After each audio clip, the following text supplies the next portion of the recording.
For nearly 3 years now,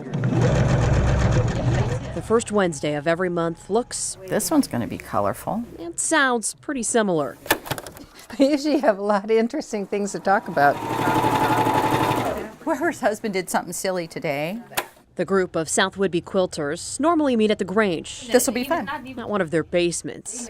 But here or there, the rules are basically the same. The big rule that I have is it's not a sweatshop. More like the opposite. When they sit and stitch this close together, they sound more like a group of teenagers, laughing and enjoying each other's company. Mr. Gary, would you press that one?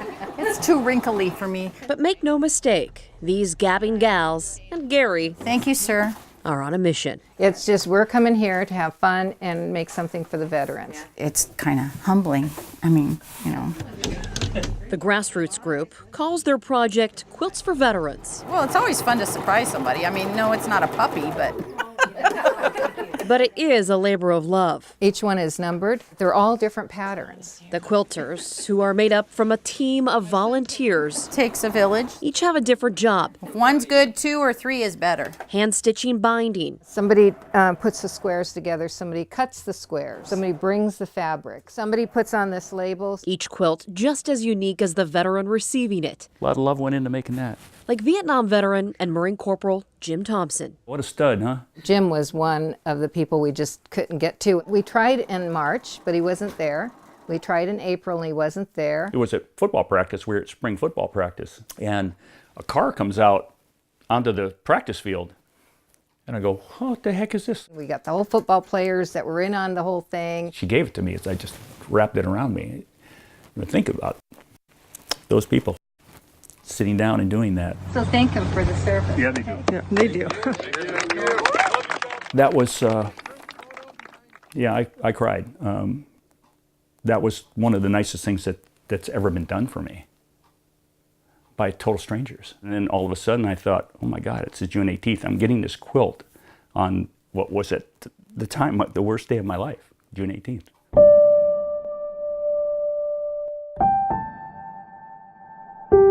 Exactly 50 years ago. But Corporal Thompson remembers that day in the mountains east of Dong Ha like it was yesterday. We started moving off the hill and we heard thump, thump, thump. And then crack, crack, crack. The mortar started.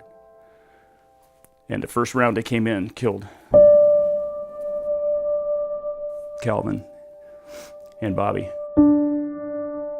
Thompson injured but alive Well, it's one Purple Heart and then you get gold stars. and received his third Purple Heart after the attack. The next day I was on a chopper out with 7 dead Marines from my platoon. That was a long ride back to Dong Ha with friends, dead friends. The reality never really setting in until he returned home, seeing the names of so many friends and so many more soldiers on the traveling wall. Said his name's Malcolrath, and they looked it up and they said, Winston. And my wife said, I actually fell to the ground. Because that's the first time I think I came to grips with anything. For some soldiers, the physical and emotional toll of combat will never fade. For every day of my life, it's there. And these guys are there. Wow. I'll never have friends like these. But perhaps these quilts and the hope sewn into them is just the start of stitching up old wounds. On Whidbey Island, Katie Bower, You're making that machine work today. Q13 News.